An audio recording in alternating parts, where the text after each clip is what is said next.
Namo tassa bhagavato arahato samma sambuddhassa. Namo tassa bhagavato arahato samma sambuddhassa. Homage to the blessed, noble, and perfectly enlightened one. Homage to the blessed, noble, and perfectly enlightened one.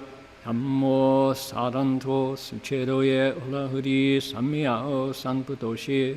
Namo saranto suchidoye oahari sanya sanputoshi. 无上甚深微妙法，百千万劫难遭遇。我今见闻得受持，愿解如来真实义。Supreme and wondrous Dharma, subtle and profound, rarely is encountered, even in billions of eons. But now we see and hear it and accept it reverently. May we truly understand the Buddha's actual meaning. Venerable Master, Dhamma friends, good evening, good afternoon. Welcome to our Sutra lecture. My name is Heng Sure. Today is the 6th of December here in Australia, 5th of December in California. We're about to look into the Avatamsaka Sutra's 10 stages chapter, and we're going to be talking about heaven, plural, heavens, devas, what it's like in the realm of existence known as heaven today, because that's what comes up in our sutra. So let's get started. We will come back to page 58 when we're done with our invocation. Here we go.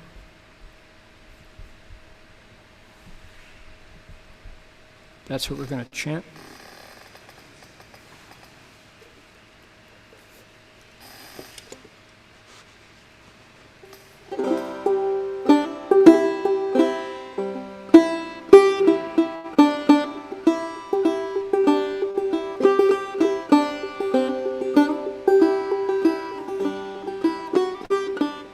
There we go.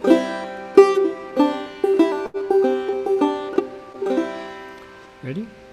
Namo Dafang Guang Fo Han Jing O Pusa Namo Dafang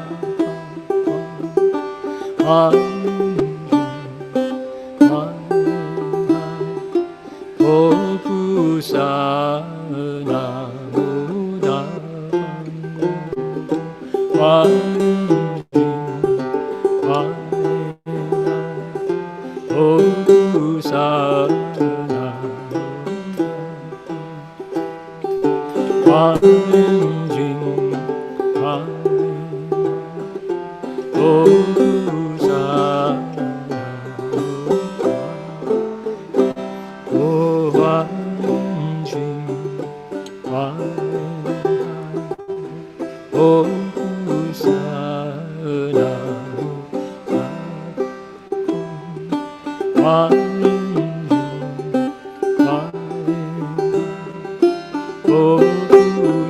last time.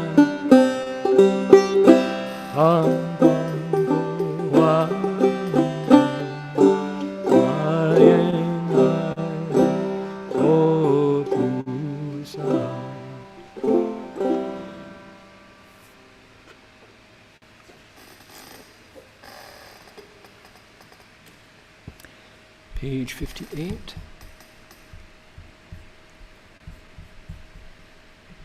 Okay, here we go. Scrolling on down. 38. Ooh. 58.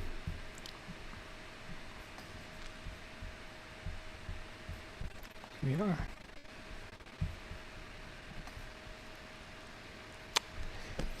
Going to do a little different today. I'm going to start right out with the text before I try to do a context. And we'll put the context in as we move through today's section. Okay, we'll do the Chinese first. Here it is. Make it a little bigger so y'all can see it.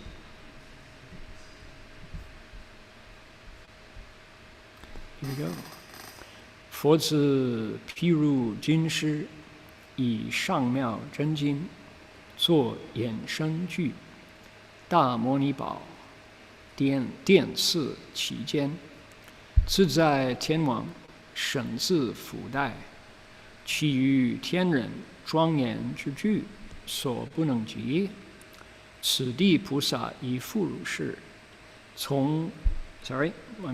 始从初地乃至九地，一切菩萨所有智恒，皆不能及。此地菩萨智慧光明，能令众生乃至入于一切智智，与智光明，无能如是。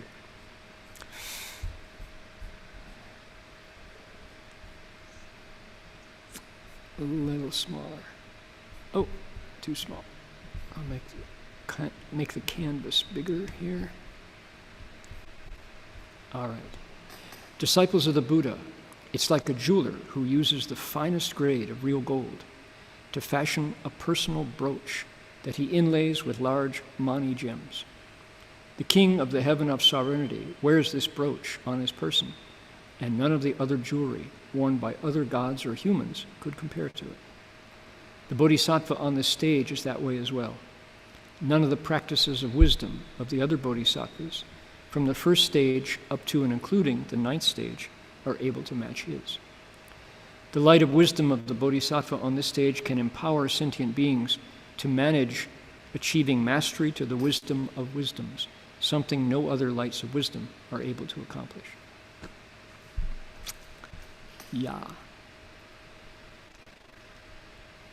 Okay. Can I do? Let's see, if I were to do a full screen, let's see what happens. Oh, when I do a full screen, it's too small to read. Yeah, so we'll. Okay. There we go. Now, what is like a jeweler? We're looking at a bodhisattva on the 10th stage who's pretty close to being a Buddha. Not yet, but close. Pert near, but not plumb, as they say. And the sutra, every stage of the 10 stages gets to the end of the story that he wants to tell, but not quite to the verses that are going to repeat the story. And right in between, there's this refrain. A refrain is like a chorus in a song. It comes back after every verse. That happens here in the sutra. The bodhisattva is compared to jewelry. And a jeweler, a goldsmith. And every step up the ladder of the 10 stages, the quality of the gold and the skill of the goldsmith goes up a notch, right? And there are other moving parts in our refrain, in our chorus, that we're gonna run into them later on here. So interesting how you get, so in our, the 10 stages, what's the same about them, what's different? Well, the speaker's the same, the place is the same, the language is the same, and there's something that they share, which is that it's instructions. It's a textbook. The 10 stages are a how-to manual. You get something from IKEA, you have to put it together with simple tools, right? There are pieces out of the box and those maddening instructions, diagrams. So the 10 stages chapter of the Flower Garland Sutra is that IKEA reprint, only it's talking about, instead of pine and birch wood, it's talking about the protoplasm of the human body and mind. So we are the materials. We're the raw material of the Buddha's IKEA furniture, to make a terrible comparison. And the sutra is the how-to. So in those instructions, there are certain elements that come back and back and back. And this is one of them tonight. This is where we are. This is one of those standards of measurement through which we can tell the Bodhisattva is growing and learning and expanding and evolving on his way to being the teacher himself, herself. So, okay, that's our context. What is it? Jewelry and gold, interestingly. Disciples of the Buddha is like a jeweler who uses the finest grade of real gold. So there's Zhenjin, this is talking about Zhenjin. You wonder if that's Zhenjin, true gold, is there Jiajin, or is there Chabudojin, or Ibanjin? What do we measure gold with? We measure it in carats, K-A-R-A-T-S, 24 carats. And I remember traveling to Antwerp, Belgium, with United Religions years back, already a decade plus ago. And we were having our global council meeting, which is kind of our board meeting for United Religions. And because we're in Antwerp, we went to the Gold Museum. And oh my goodness, Antwerp is one of the 3 #1 gold cities in the world. More gold goes through Holland and that city, which is in the north on the ocean, than any other city in the world, save 2, you know. And I remember just experiencing the level of security required for the gold museum, because inside that museum was a lot of gold. And there was real gold smithing happening. It wasn't just a museum of old stuff, it was happening right there. And the gold market was there, so prices were going up and down. And something about the yellow metal makes people slaves. That was so evident that there are, different people feel it to different degrees. There are some people who, at the sight of gold, lose control. Their eyes turn red, their hands turn into claws, and they want it. And they'll do anything to get it, anything for gold. Right? And yeah, it's true. Other people have different kinds of addictions, but gold is one of the things that can make people mad. And here it was in Antwerp, and all of the museum part was fascinating because they took you through every step of the process, from pulling it out of the ground to turning it into cufflinks and wedding rings and stuff, as well as king's crowns. Probably, and I've told the story before, probably my most compelling, unforgettable encounter with gold was in Montserrat, above Barcelona. Serrated mountain, comb-like, I don't have combs, comb-like mountain, serrated mountain, like this, right? Teeth.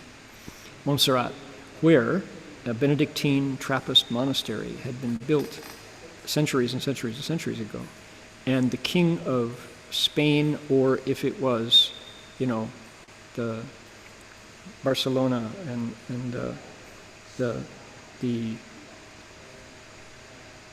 kingdom of northern Spain, eastern Spain there, had built this monastery and had emptied out his treasury as a sign of devotion to God. And gold covered the wall, and covered also the Black Madonna and baby Jesus sitting in Mother Mary's lap. And truly, this is Catalonia and the Catalan devotion. The gold there, it was astonishing, breathtaking. Even more so, and funny, this is, I guess, I haven't said this before, it didn't occur to me before, but the Black Madonna was wooden. and old carved wood, about 3 feet, 3.5 feet high, and supposedly that has very miraculous history. Supposed to have been carved by John the Baptist or something like that, by devotion, out of devotion, and it was taken to this mountaintop above Barcelona, there on the ocean, on the sea, on the Mediterranean. And the force, the power of compassion embodied in that image was so strong that you almost didn't notice the gold. And what is it? It's a wooden carving of the HBV, the Holy Blessed Virgin, Mother Mary. And something about it is so archetypal that it reaches into your heart and strums a chord that resonates for those who can see it, but I'm certainly one of them. And you forget that it's the statue itself is wood, it's black wood. It turned black over the years. But everything around it is gold, including the baby Jesus in her lap. And the orb that the baby Jesus is holding in his hand is all gold. And if it weren't for the virtue of the image, you'd only see the gold. It's like, wow, look at all that gold. But the compassion of that, the carved in that statue, is so powerful that I don't remember noticing the gold until somebody pointed it out, that it coats the walls and So, testimony to the King of Spain, the King of Catalonia at the time, and his devotion to the Trinity, Father, Son, and Holy Ghost, and the Mother, that he created is just amazing. That monastery is, talk about adornments. There is a chamber behind the Black Madonna there. You go around, keep on walking, and go past her down a little hallway into this chamber. It's octagonal, and when I stepped in, I was with fellow Buddhists who were with me, and we instantly said, this is the Avatamsaka Sutra, Chong Chong Wu Jin, interpenetrating, because the 8 sides of the room, likewise, every single inch of the wall, of the ceiling, of the floor, and all of the nooks, niches with statues in it, reflected and shone and radiated and received the radiation of what was, geometrically across from it, and then sent it out, kind of like holding up a jewel and all the different facets and the light. That room was powerful and wonderful, and we kept, excuse me, sir, I don't speak Spanish or Catalan. Could you tell me what that room is for? Well, that's our boardroom. We just have our meetings in there. That's the most sacred space. And yes. So wonderful. Montserrat Monastery. If anyone has the opportunity to travel to eastern, I guess, is that eastern Spain? It's the easternmost along the Mediterranean, to Catalonia, to Montserrat, to Barcelona, go take the tour to Montserrat. And there's a funicula, a car that takes you up. Used to have to go on donkey back, round and around to get up. It's very steep. But you can go up by funicula and give it a day or more if you can and wander.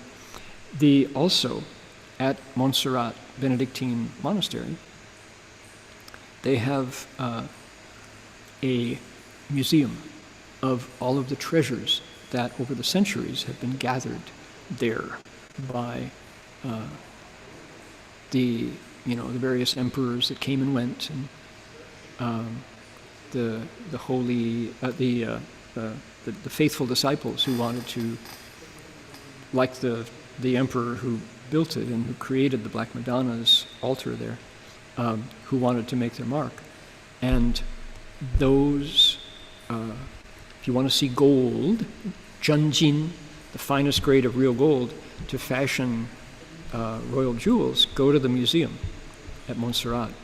And it's funny because it's low key. They don't, you don't hear this listed. Oh, you want to go to Venice. Oh, you want to go to Rome. Oh, you should go to Florence if you want to see great royal collections of royal jewels. Go to Montserrat. Look at the museum there. The glass, I recall, the bulletproof glass is about this thick. So, in case anybody's planning to do an armed knockoff of the museum, they won't get far. But just spectacular collections of crowns and scepters and salt cellars and rings and brooches. What is a brooch? 做延伸具大摩尼宝. So, 电色期间, a 延伸具, a body adorning thing. That's what it says here. What would a 延伸具 be? Well, I said brooch. It could be, it could be something that holds the robe together, a robe clasp. It could be a fillet around the neck or around the head, not a crown, but a sign of royalty. It could be a necklace. It could be various things that devas, in this case, are meant to wear on their body. Who wears it? The 自在天王身自言带. I'm sorry, I said it wrong. 神自福带. The king of the heaven of sovereignty wears this brooch on his person. And once he clips that on there, none of the other jewelry worn by other gods or humans could compare to it. Okay. So, what is this? This is an analogy. It's like, right? Piru says, what is like a brooch made of true gold, fashioned by a jeweler that is so incredible with mani jewels that it outshines all the other personal adornments worn by other gods who are jealous as can be, that their fancy jewels can't outshine this one. What's it like? The Bodhisattva is like that. The Bodhisattva on the 10th stage is just like that. None of the practices of wisdom of the other Bodhisattvas from the first stage up to and including the 9th stage can match her practices of wisdom. Okay, what would that be? What would a shiny, glittering practice of wisdom be? Well, what occurred to me was it might be talking about quantity, how many expedient methods you could come up with at once to teach people, or it could be that your practice of wisdom can bring beings out of the hells. That would be profound, right? Right from the hells to the ghosts, from the ghosts to the animals, from the animals to the devas, or to the humans, from the humans to the asuras, to the devas, to bodhisattvas or arhat. What could it be? That would be real wisdom practices. Or it could be, what would it be? Variety. So what are we talking about? We're talking about, let's see, 智恒, 一切菩萨所有智恒, the wisdom practices, the wise practices. So we're talking, what's behind this is, it's talking about bodhisattvas as teachers. So they are already teachers. And when they were coming up, they, like a first stage bodhisattva, skillful, wonderful teachers, can compare to a second stage. Second stage can compare to a third, and so forth. Right? Now they're on the 10th stage. And these bodhisattvas are good at what they do. They're really good at what they do. We heard today, we've been enjoying a series of lectures by, for weeks it's been disciple Madalena Tam, Tan Mujie, who is one of the oldest earliest disciples of Master Hua still in the community. She took refuge at age 11 back in Hong Kong before Master Hua came. So she's been saying, her lecture series has been, my teacher. So today was the first day for months when Madalena gave the lectures over to Alan Nicholson, Kokwe, who came to Gold Mountain, came to Buddhist Lecture Hall 2 years before I did, before I showed up. And Alan told his experiences learning from Master Hsuan Hua and how he met him in San Francisco at Buddhist Lecture Hall and said, "This is my teacher." And that's it. And he told stories of how Master Hua taught him and the things the unexpected things that he found himself doing, like going up to Seward Park Amphitheater in Seattle to greet Bhikshu Hengju and Bhikshu Hengyo, who were completing a 3 steps, 1 bow pilgrimage from San Francisco to Marble Mount, Washington. And he flew up with Heng Sure at the time, Gary Linebarger, and Alan, and then did the ceremony to welcome Hengju and Hengyo to Seattle, and then put Master Hua in his car, and that someone else had driven up, and then drove Shifu back to Gold Mountain, back to San Francisco, and passing by Mount Shasta, and telling Shifu all the stories about Mount Shasta. California has a number of magic mountains, and Mount Shasta is one of them. Mount Shasta has more tales told about its being a, what is it? It's a stupa, it's a power point, they say, from which sustains the planet Earth. And there are stupas, power poles around the planet that connect with each other and that keep us spinning and things. Mount Shasta is one of those. And there are people who will swear on their mother's grave that space aliens came to Mount Shasta, took them up into their spacecraft, and gave them instructions, et cetera, et cetera. So there are people there who will tell you that the Native American prophecies, in fact, a lot of the stories about Mount Shasta don't come from white people, they come from the first peoples, from Native Americans who say, yes, indeed, this mountain has mojo. And so Alan was telling Shifu all these things in the car on the way home from the World Peace Gathering at Seward Park Amphitheater, 1974, 74, I guess. 73, 74. And he has a picture of Shifu standing in the snow on Mount Shasta. They drove up, and Shifu said, I want to see it. And then everyone, of course, waiting for the punchline. Shifu said nothing about it. He didn't give any predictions. He didn't give any comments. So it was kind of anticlimactic, but okay, hold on here. All right. Let's see. Okay, finished story. Good. So I want to be sure myself that I am not... Hello there. The problem with me now is that when we plug in our HDMI, it shrinks everything to ultra high def, and so the print on my computer is this big. I have to get close to see it. So anyway, Alan tells lots and lots of wonderful stories about his time with Master Hua and some of the inconceivable things that happened.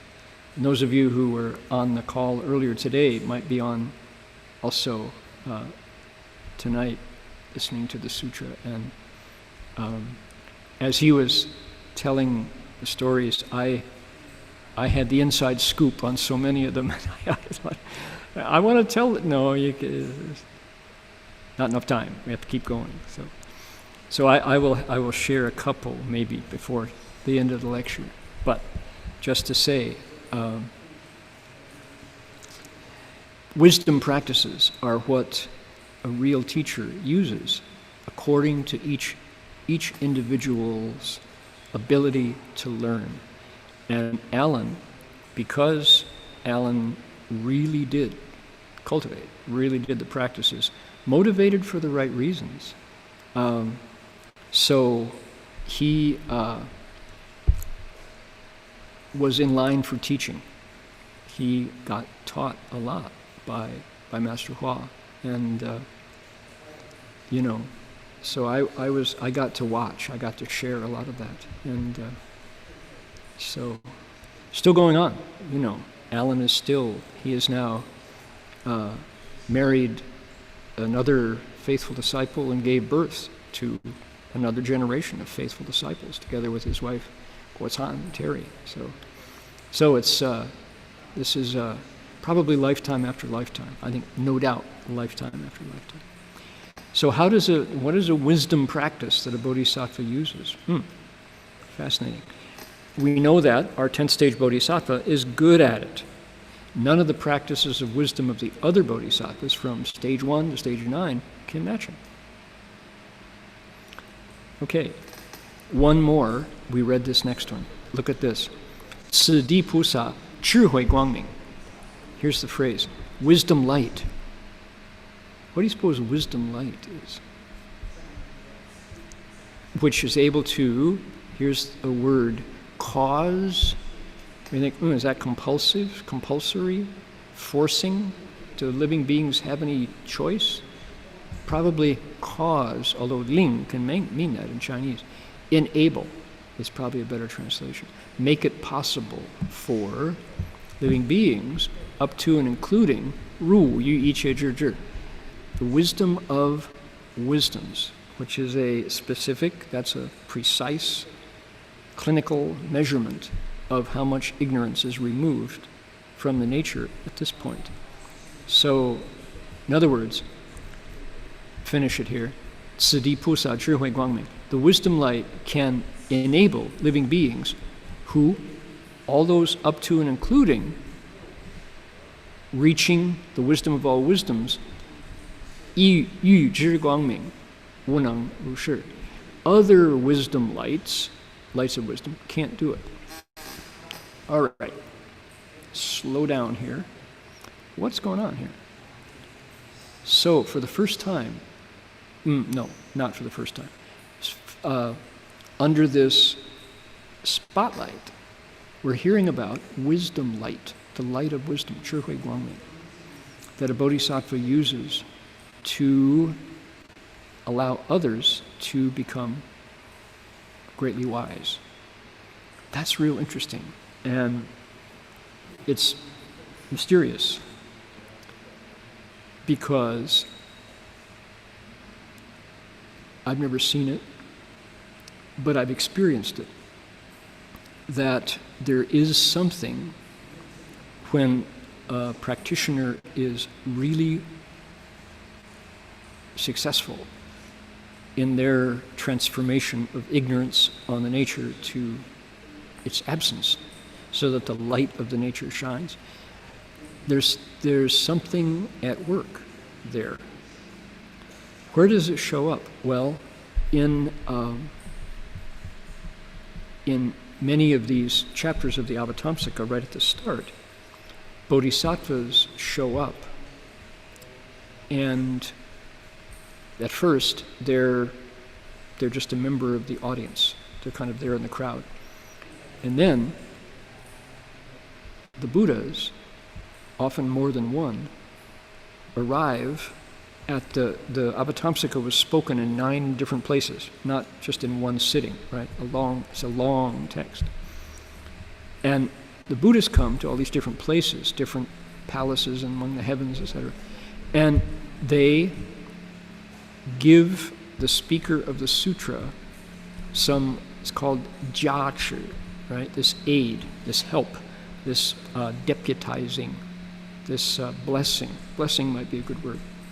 And then with that wei shen zhi li, this awe-inspiring strength, they then speak the Dharma. They are able to say things that ordinarily they might not have been able to say. They go deeper into their nature, or it's almost as if that blessing, what is it? Can you see it? Can you feel it? Whatever that is that the Buddhas provide, I think it's wisdom light, kind of goes into a shelf on the library of their own nature and pulls out this specific teaching, the instructions for that part of the Avatamsaka, opens it up, and the pages start to turn. Remember how in early Hollywood films, if it was a period piece, a book would open? Did everybody see Shrek? It happened in Shrek, right? A book opens, and once upon a time, in a forest far, far away, I think Star Wars has a similar kind of thing. It scrolls, da da da da da, the text scrolls, and talk about the invasion by the Federation. So similarly, a volume comes out of that bodhisattva's nature, and he says, "Shananza Shanyiren, good men and good women. You have asked about, and so he's able to speak." Is that wisdom light? Maybe. Maybe so. Pretty miraculous. Pretty amazing. And mysterious, This is not ordinary stuff, because why? We are at the peak of the Bodhisattva path. We've said this a lot, that Bodhisattva is about to graduate. He's almost done.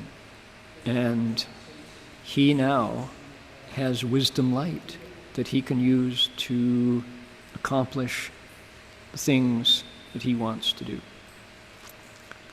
So there you go. And you think, oh man, could we use some wisdom light? Dear Vajra Treasury Bodhisattva, the Bay Area and many counties in California are going under quarantine as of tomorrow, over Christmas, right? Over New Year's, shutting down, stay home. And you want to go get some vegetables? Better be quick. Or hope you got a lot of canned goods. Or, knowing the Bay Area, I am a long-term resident of that part of the world, there will be some co-ops which negotiate ways to deliver homegrown vegetables from the farm somehow, so that people don't starve. And that the vegetables get eaten because they've been grown. They're growing, they're ready. It's, autumn, harvest, just past harvest time, heading towards winter. So, anyway, we could use some wisdom light to get us through what we're about to do. And I will say to all my California brothers and sisters and colleagues, Melbourne, Victoria State in Australia went through 2 painful lockdowns. Came out and pretty much 0 cases of coronavirus. So it's painful, especially over the holidays, but it will make us stronger and it will keep us safe from the virus. It's the only way at present to subdue the virus. It worked in Australia. And hard. And think about the civic leaders who have to say, go home, stay inside, lock the door, don't come out. How hard that is, right? Especially second time. Yeah? And, so, okay. Jerry says he needs 5 minutes. So, can people hear me, or is it everything goes down, right? Everything shuts off for 5 minutes? Is that what happens here? Yes. Okay, we will continue. We can recite the Buddha's name or something. So I have a message here that says the MacBook that is broadcasting is not charging, and he has to reboot. So please apologize. Don't go away. We'll be back in 5 minutes. Okay? So go ahead, Jerry, if you have to do that. We'll be back.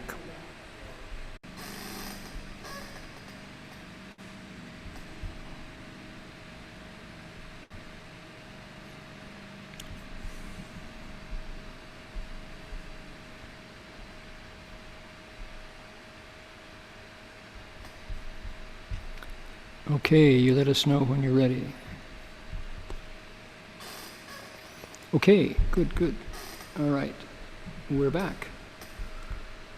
So we're going to read another chunk of text and then tell stories. Here we are, right here. Make that a little bigger. Okay, ready? Here we are. 佛子譬如摩系所罗天王光明，能令众生身心清凉，一切光明所不能及。此地菩萨智慧光明亦复如是，能令众生皆得清凉，乃至住于一切智智，一切声闻必知佛，乃至第九地菩萨智慧光明。 悉不能及。Disciples of the Buddha, similar to how the radiance of the king of the Maheshvara heaven can bring cool refreshment to the bodies and minds of sentient beings, something no other radiance is able to match. The light of wisdom of the Bodhisattva on this stage is that way as well. It can bring cool refreshment to sentient beings, up to and including empowering them to abide in the wisdom of wisdoms. None of the lights of wisdom of any voice hearers or Pratyeka Buddhas, up to and including of Bodhisattvas in the ninth stage, is able to compare. Okay, this is twice we've heard about the king of the Maheshvara heaven, and twice we've heard about wisdom light. So this is Avatamsaka Dharma, and it's also a mystery. That is to say, a revered, like a, what do they call it? Shi Xuanmen. The Avatamsaka has its gates to the mysterious or the esoteric. This is an esoteric aspect of the Avatamsaka, which is to say, not unknown, but ordinary consciousness. My eyes and my ears and my mind, as I open them every morning getting out of bed, aren't able to perceive what's going on with the wisdom light. Doesn't mean that doesn't diminish it in any way. It doesn't mean it's not working. So let's hang that on our wall of items and principles and practices to investigate. Okay. So, what was said, oops, please come back. Excuse me. That's why my mic has a cough button, so I don't cough directly into the mic. It's said, it's like, another analogy, it's like the king of the Maheshvara heaven can bring cool refreshment to the bodies and minds of sentient beings that nobody else can, in a way that no one else can. Likewise, our 10th stage Bodhisattva can do that too. He can bring refreshment to us up and to the point of even getting us close to Buddhahood with that kind of wisdom, omniscience. Voice hearers, that is to say arhats, Pratyeka Buddhas, even 9th stage Bodhisattvas can't do it the way our Bodhisattva can. Okay, tell me about Maheshvara. Take a look. Who dat? This is Maheshvara. Bodhisattva. Tell me about him. Well, he's riding an ox. Here's the ox. The ox is white, although through the various, iterations of scanning and stuff, it looks brown, gold. It's a white ox. Look at his arms. 8 in this iteration, this version. 8 arms. What are they holding? Holding a pestle, a wheel, a vajra on a staff, here a special sun and moon scepter, here another weapon, a conch, and a sword. Okay? 3 eyes, one in the middle. And here, 1 head, often 3 heads, not always just one. A compassionate but fierce expression. Maheshvara. Maha Ishvara. Big Ishvara. Okay, what's going on? Show you another one.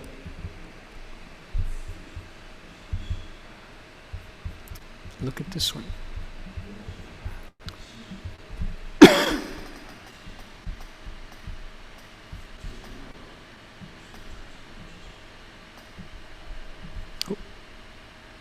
One more time.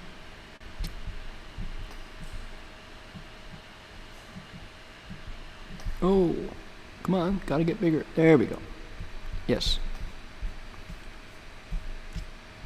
There he is. Same thing. White bull, Brahma bull. How many arms? 1, 2, 3, 4, 5, 6, 7, 8. 8 arms. Similar pestle, wheel, not clear what that is. Sword, conch, scepter, sun and moon, with a transformed coming out of his head. Is it Guanyin? I don't think it's Guanyin. I think it's a deva. So a transformed body. And up in the clouds. And look at the expression. Also kind of fierce, but could be compassionate as well. Gender is not clear, probably male. And 1 head only. Okay, this is a Japanese rendering. Who else? 1 more. Look at this one. This is very special.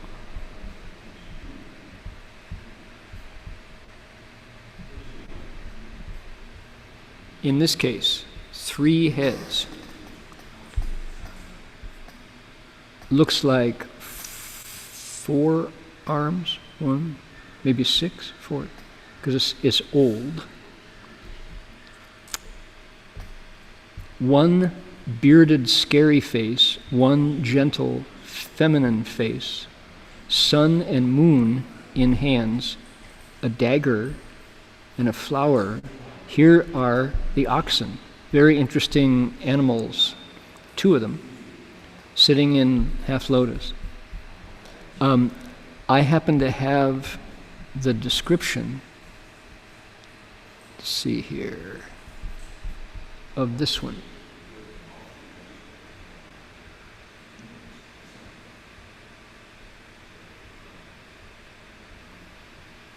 Notes.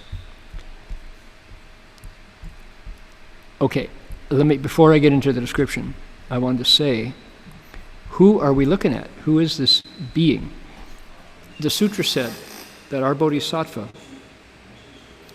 when he or she is traversing a particular realm to teach and to do what bodhisattvas do, they often come back in a form that is interacting with other beings.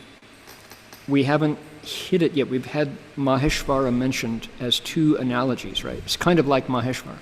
In the next paragraph, it's going to say, this bodhisattva, when he reincarnates, most often is reborn as Maheshvara, a deva. Okay, so there he is. And this particular image, oops, that's our sutra. I want our notes. Here are the notes. There they are. 10-stage notes. Oops. 10-stage notes. There they are. This picture, Maheshvara, comes back in the Hindu pantheon, in the Buddhist pantheon, in the Jain pantheon, and also in a Tibetan pantheon. So this, we need to specify as we look who we're talking about. In this one, we're looking at a Hindu version.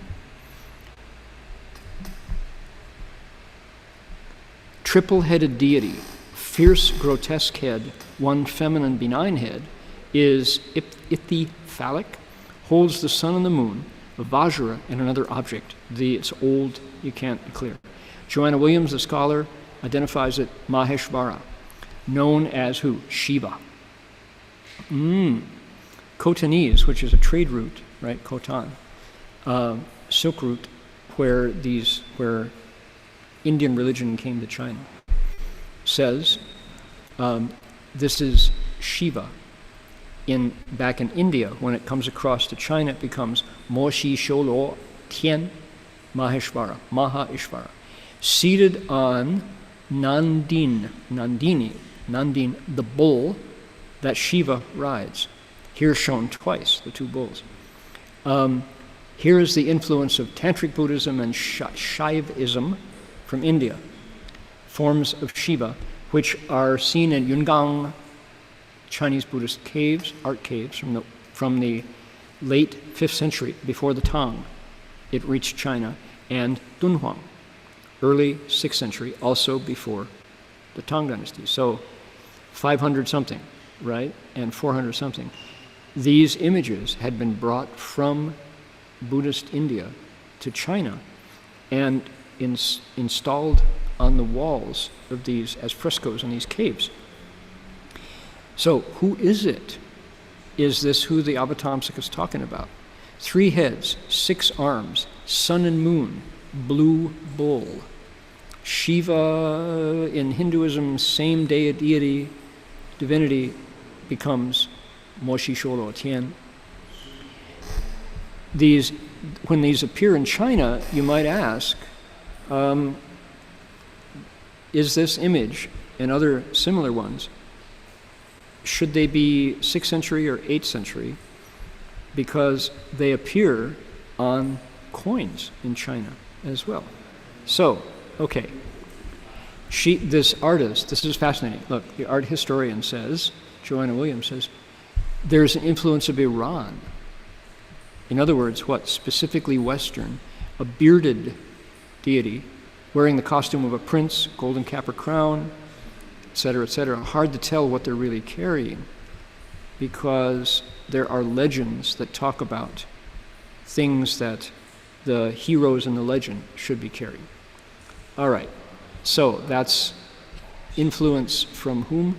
From art history, which is one place you go if you encounter an image and you say, who is this? Why do we want to know? All right. We are going into the heavens right now. So what do we find?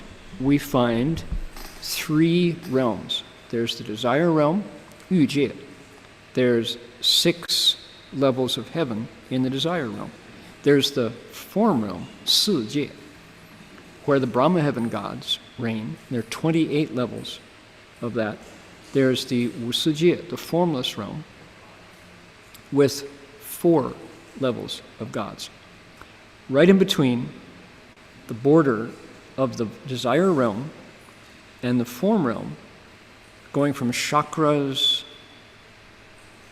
heaven of the 33 gods, to the Suyama heaven, to the Tushita heaven, to the desire, the realm where desire is transformed, and the realm of pleasure derived from others' forms, That's the first 6 levels of heaven. And Mara teaches right there, just above Mara's realm is who? Ishvara. And perhaps Ishvara and Maheshvara, Zizai Tian and Da Zizai Tian, should actually be placed here. This is what the Buddhist version of divinities that, interestingly enough, also exist in the Hindu pantheon, in the Brahmanist pantheon, and the Jains as well point to these devas and say, yes, we acknowledge them. They are important to us. So, how interesting. Different beings, same beings, different names. How do they, how do we work that all out in our minds? Very interesting. So, people will know that as we recite the Sharangama mantra, right? We say what? Namo Bala Harmoni Namo Intolaye, right? Namo Brahma, Namo Indra. And Maheshvara also appears. These are considered to be the residents of the day of the heavens, plural. Right? Now, I was raised a Methodist, Protestant Christian. We had one God. God the Father, thank you very much. No more. Right? And it meant your life if you proposed other beings. The 10 Commandments have a lot to do with thou shalt not have any other divine being except me. Monotheism is the way that's taught. Okay, that's the story, and it works profoundly well for millions and millions of people in Western Hellenistic renderings of how heaven and earth works, right? Okay, keep traveling around the planet, and you get to a world where polytheism is important, where polytheism is the story. And they will tell you who is Shiva, who is Shakti, who is Vishnu, right? The Vulcan, the creator, who runs the forge that brings heaven and earth into being. Okay, who is Rama, right? Hare Rama, Rama Rama, Hare Hare. Just deep, profound stories about families of devas, of divinities. And they coexist. They don't struggle with each other. When does Brahma reign, and when the god, not the Brahmins, the caste, but Brahma, the all in all that the Vedanta sages talk about? And when does that Brahma become Shiva? And when does Maheshvara evolve out of Ishvara? And when does Ishvara thumb his nose at Mara, who is below him? Why is Ishvara said to be Zizai?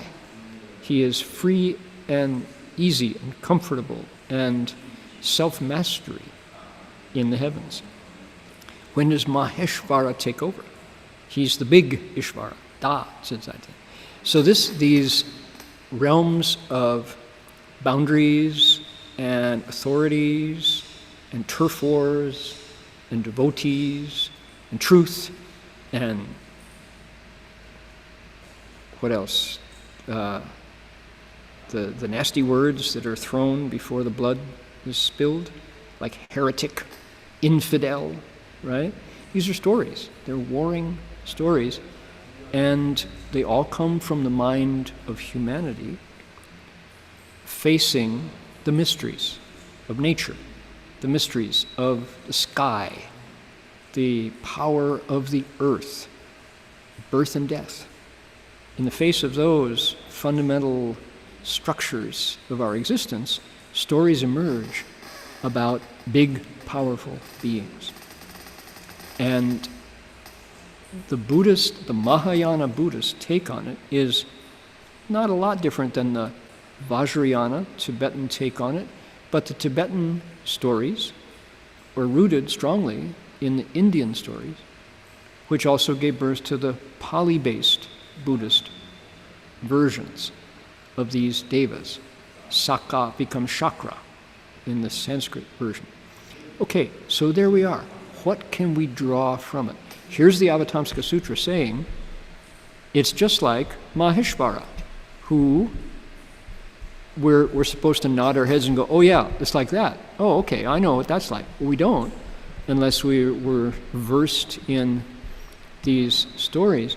And often Buddhist scholars, need to go back to what? We need to go back to things like the Dajra Dulun, the Mahaprajna Paramita Upadesha Shastra, with commentary by who? Nagarjuna and Kumarajiva, the great encyclopedic knowledge of these commentators who say, oh yeah, sure. We, back here in the 3rd century, heard the legends about these divine beings, and we'll pass them on. So luckily, Buddhist literature is so deep and deep and deep and deep, and it's been passed on so accurately that we can. If you read Chinese, if you read French, thanks to Lavallée Poussin, who translated the Dajra Dulun into French, a great Jesuit scholar, interestingly, from Louvain, who translated the Shastra, the commentary to the Mahaprajna Paramita Sutra into French, you can dig right into it. It has been only partially, spottily translated into English. But if you read Chinese, you read the Dajra Dulun, the wonderful stories just like an encyclopedia, like a Britannica of Buddhist legend and lore. You learn what humanity knows about these divinities, these divine beings, these powerful devas who, when the Buddha shows up, they put their palms together and they bow. And they say, we've kind of exhausted the deva realm. How do we become like you? Can we be like you, world-honored one? Right? And the Buddha says, sure, of course you can. Follow me. And he enlists the devas as his Dharma protectors. So wherever the Buddha appears to speak Dharma, what do we have? Tianlong Babu. We have the devas, the dragons, and the eightfold pantheon of spiritual Dharma protectors. So, they're flying around, making music, making offerings. And Ishvara and Maheshvara are foremost among them, Dharma protectors of the Buddha. So that's how they pop up in the Avatamsaka as examples of how our 10th-stage bodhisattva can do it. In this case, here's, by the way, the brooch that was mentioned, the Yenshen Zhiju. I wonder if this is a necklace. Of course, this is an artist's version of it. But you wonder, what was the brooch that adorned the body of our three-eyed, multi-armed God riding an ox? So if anybody sees in your dreams or in a state of meditation a white ox with a God on his back with three eyes and multiple arms, could be Maheshvara has come to give you some advice, to lead you, to encourage you.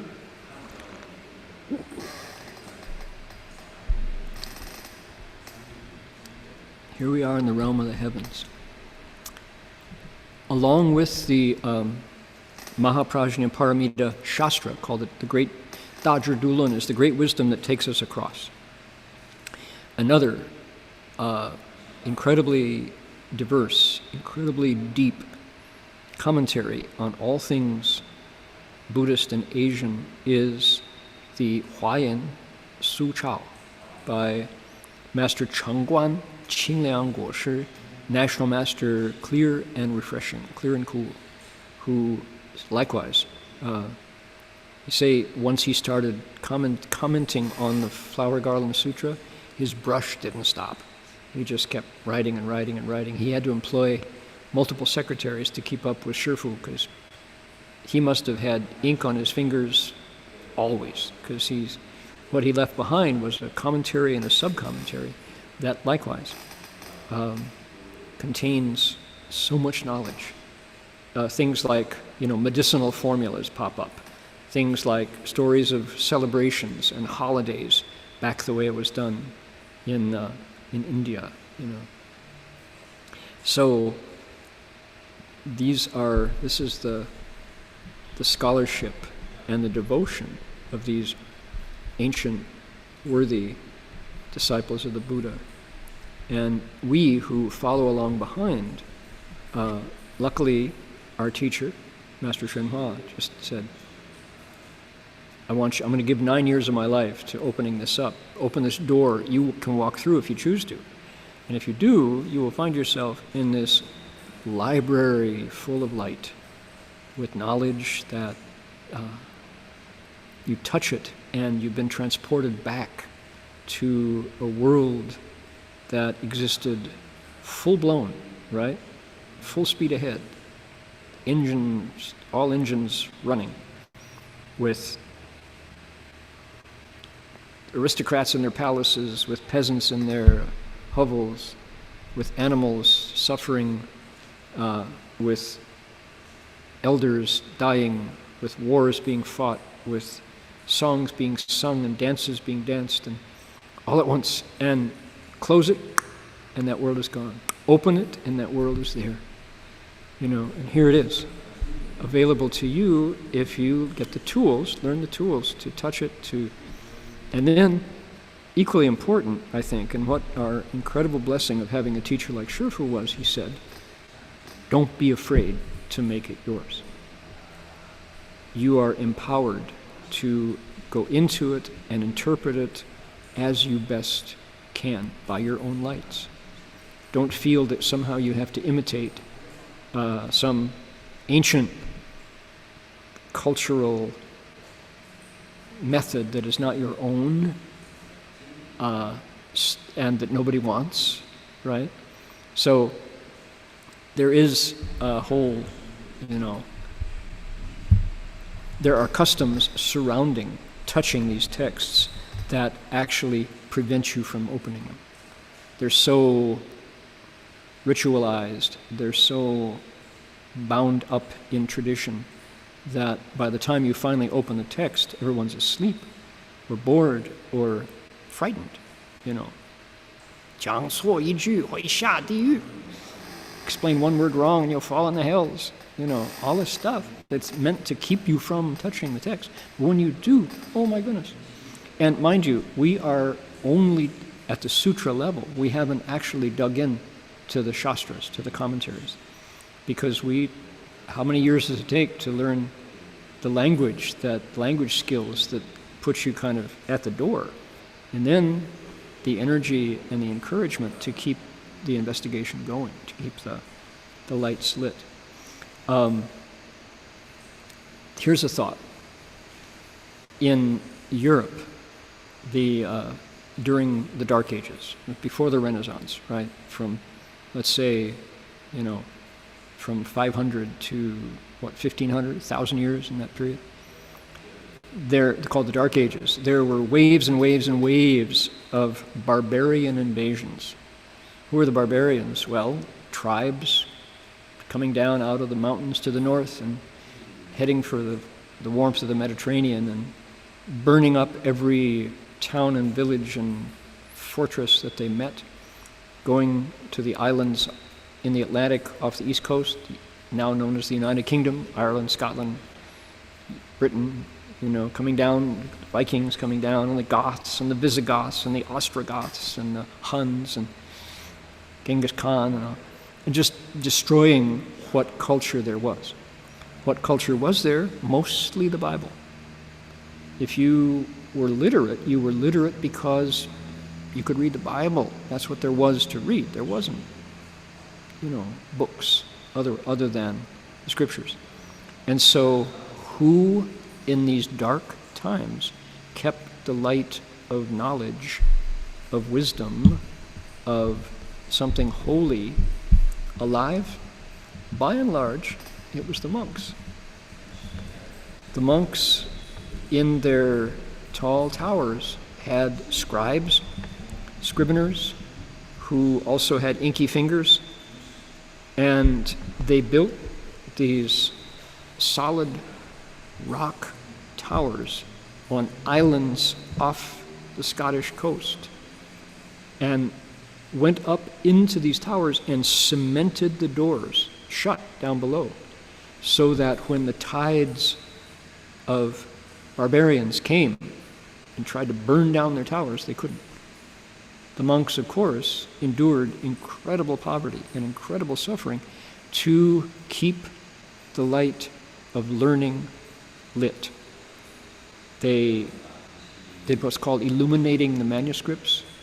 They did pictures around the borders, the Book of Kells, and other projects to keep the Gospels and the Hebrew Scriptures alive. When the barbarians, the Vandals, the Goths and all, pretty much started to grow crops and settled in, and were no longer interested in destroying everything in front of them, mostly agrarian, they started to grow their own food instead of eating others' bodies. The doors of the towers opened, and the monks brought what they had preserved down and said, "Anybody want to learn to read? We'll teach you. We've got a book. Here's a book." And they opened up these illuminated manuscripts, and culture was preserved. Right? And occasionally, when I listen to Master Hua's exhorting his disciples to virtue and to education and to the basics, memorizing the sutras, he said, I occasionally get the impulse to make a connection that maybe Shifu was looking ahead to a dark time to come, when reality, when knowledge, when science is considered a political label, a brand, and is ignored or even destroyed, right? That if you know something, you are suspect, and that no knowledge is best, and cult following of know-nothing ignoramuses is exalted and put up in high places. Maybe we're seeing history repeat itself, and this is a time for disciples of the Buddha to hold on to knowledge, to story, to methods of transcendence that may well be forgotten outside of our towers. Perhaps our monasteries and our communities are going to be the places that hold the light of knowledge and wisdom and value virtue and learning and blessings and transcendence and compassion. It might be that we need to find our friends and hold it close, right? Hold our treasures of wisdom and compassion close, because they may well just vanish other places. Who knows? That sounds very apocalyptic and very dark, but every now and then, we've done it before. As humans, we've extinguished ourselves and our culture, and so however much wisdom and light you keep and make your responsibility to keep it bright, that's how much exists in the world. Don't wait for somebody else to do it, because it may not exist for long. Omi Tofo, Sopoha, right? All right, that's Maheshvara. Dazi Zaitian. So we'll find out more as we progress through our sutra next week. Got a song here I want to share. I had it, actually, funny, I've been carrying this song since Thanksgiving, not that, and keep thinking, okay, well, sing it next time. No, I don't, and it doesn't, it gets unsung. But I want to bring it out. Here it is. It's called Simple Gifts. And on one hand, we talk about devas and how sublime it must be to live as a deva. Master Hua said, not recommended.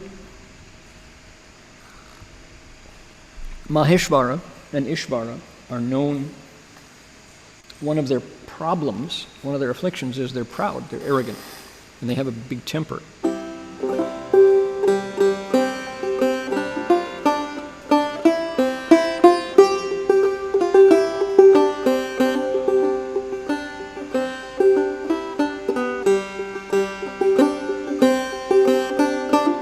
Oops.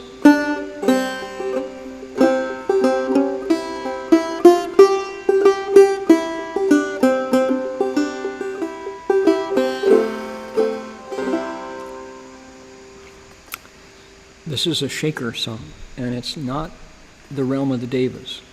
It's the realm of a human with a compassionate heart. So by celebrating these qualities, we're not aiming for the heavens. We're aiming for another place, which is the heaven on earth made from simple gifts. 'Tis the gift to be simple. 'Tis the gift to be free. 'Tis the gift to come down where we ought to be. When we find ourselves in the place just right, it will be in the valley of love and delight. Notice, not in the heavens.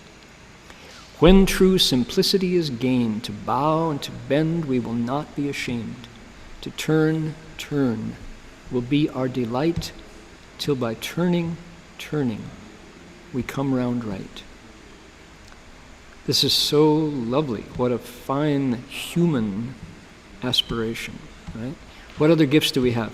'Tis a gift to be gentle. 'Tis a gift to be fair. 'Tis a gift to wake and breathe the morning air. To walk every day in the path that we choose. 'Tis a gift to pray we may never lose. 'Tis a gift to be knowing. 'Tis a gift to be kind. 'Tis a gift to wait and hear another's mind. What a fabulous instruction. That when we speak our feelings, we might come out true. 'Tis a gift for me and a gift for you. Finally, 'tis a gift to be loving. 'Tis the best gift of all. Like a warm spring rain, bringing beauty when it falls. When we use this gift, we may come to believe it is better to give than it is to receive. So let's try this. Let's see if we can. Is that big enough to read? Can you see it? Okay, here we go. 'Tis the gift to be simple, 'tis the gift to be free, 'tis the gift to come down where we ought to be. When we find ourselves in the place just right, it will be in the valley of love and delight. When true simplicity is gained, to bow and to bend we will not be ashamed. To turn will be our delight, till by turning we come round right. 'Tis the gift to be gentle, 'tis the gift to be fair, 'tis the gift to wake and breathe the morning air, to walk every day in the path that we choose. 'Tis a gift to pray we may never lose. Here's the chorus. When true simplicity is gained, to bow and to bend we will not be ashamed. To turn will be our delight, till by turning we come round right. 'Tis the gift to be knowing, 'tis the gift to be kind, 'tis the gift to wait and hear another's mind, that when we speak our feelings we might come out true. 'Tis the gift for me and a gift for you. Last one. Gift to be loving 'tis the best gift of all. Like a warm spring rain brings beauty when it falls. When we use this gift, we might come to believe it is better to give than it is to receive. Last chorus. When true simplicity is gained, to bow and to bend, we will not be ashamed to turn, and be our delight, till by turning, we come round. I wanted to share that against the notion of the devas, of Maheshvara and Ishvara, who, they're brilliant and wonderful, and they are Buddhist Dharma protectors, and they may well be bodhisattvas in disguise, there to cross over all of the devas, using their own wisdom. But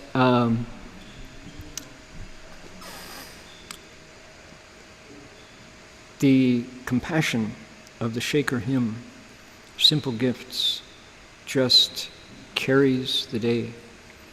Because how many Ishvaras are there? One. How many Maheshvaras are there? One. How many humans with the ability to open their heart to the goodness of simple gifts? We cover the earth. And if we could live according to those simple gifts and share them, give those gifts, instantly the world becomes a wiser, warmer place. Indeed. All right, now is the time for me to ask the bhikshus of the Berkeley Buddhist Monastery to share with us what's going on there, and we'll show the website. Hello. Hello. Hi there, Chinmay, sure. Yes, it's Chinmay. Yeah. So I want to mention about one important event, especially one event what we have just started today in the morning at 8 a.m. We had a transmission of 8 precepts. I think around 200 people took it. Wow. Around the whole globe. We have many friends from China, from Europe, Canada, US, Brazil, so many, probably Australia too. How many from Poland? I didn't notice anyone from Poland. Notice, okay. That's a lot of people to look through, yeah. Maybe next time. But so we continue. So today, just first day is we started the Amitabha session. So tomorrow we start again. At 8:30, we start. Sorry, am I right? Yes, 8:30. Right, there it is. 8:30 to 10 a.m. You can find us on. You can sign up for the session, and you can sign up the form. You can receive the link, the Zoom link, or you also will be transmitted online in our YouTube channel. And we have 8:30, 10 a.m. And also we have 12:30 to 1 short recitation. What you do every day would be also Amitabha's name recitation. And from 1:30 to 3:30. 2 to 3:30. 2 to 3:30, sorry. And 2 to 3:30 will be the next part of the afternoon session Amitabha, every day until Friday. Excellent. Okay, there it is. Powerful stuff going on. An online Amitabha session. So to let you all know about that, please do join in. We have 143 friends on YouTube today. 70? 70 Chinese. 77 Chinese listeners. Wonderful. Excellent. Growing.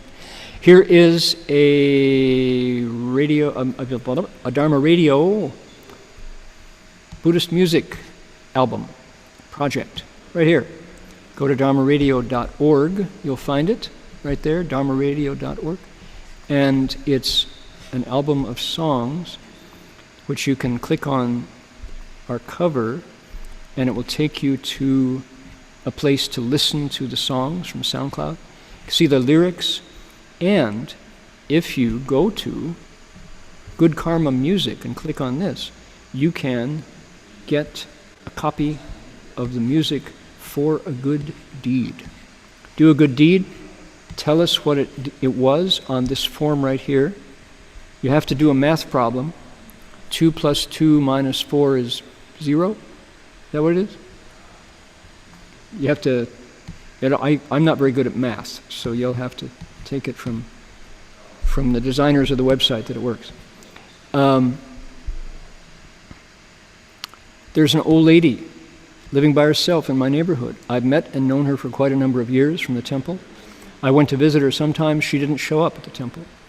One time I happened to have some dabe shui, and I took it to her. She wasn't well, lying on the bed feeling dizzy, so I poured it in a cup and let her have a sip and called her next of kin by phone.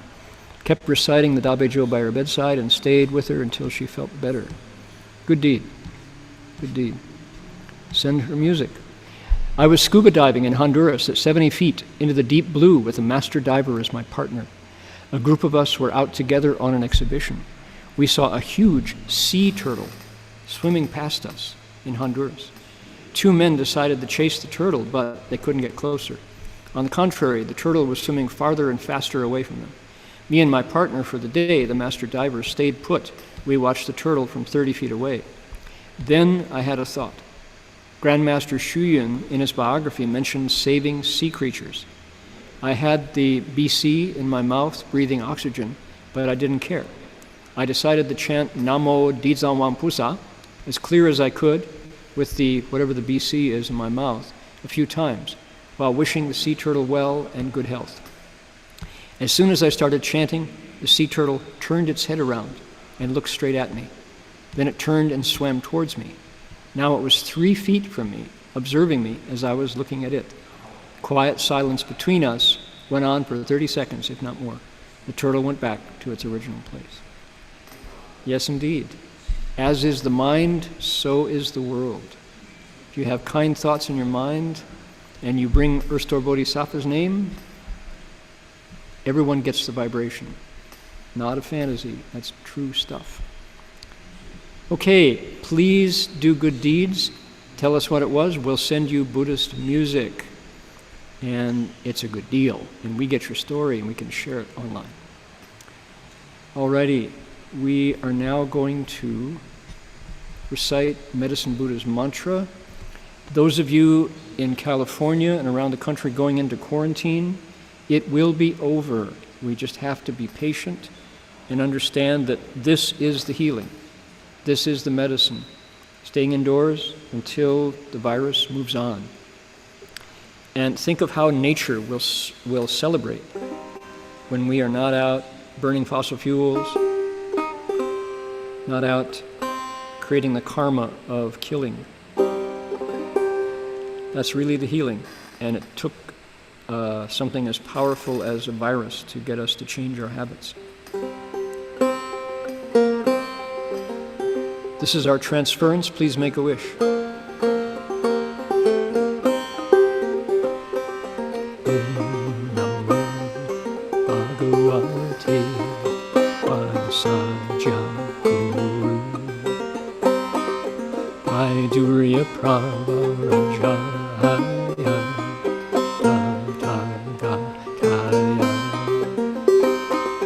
Arahate Samyak Sambuddhaya Adhyata Om Asaji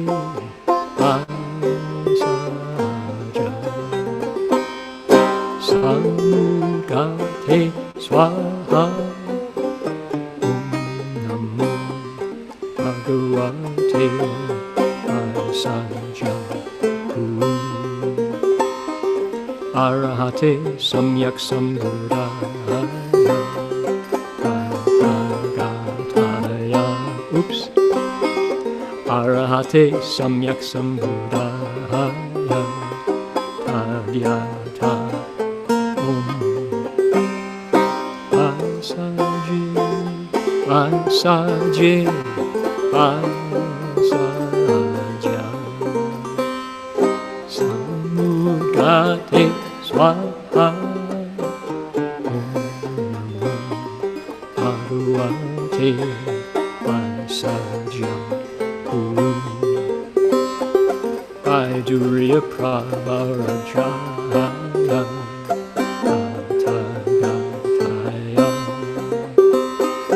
Arahate samyak samudaya, adyata asaje, asaje, asaja, samudate swaha.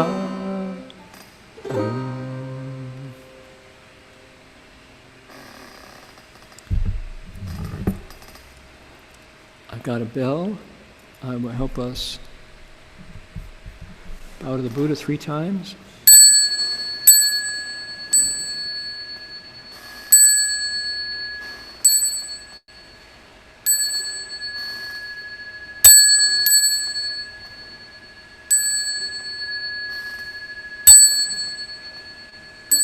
Bow in respect to the Venerable Master.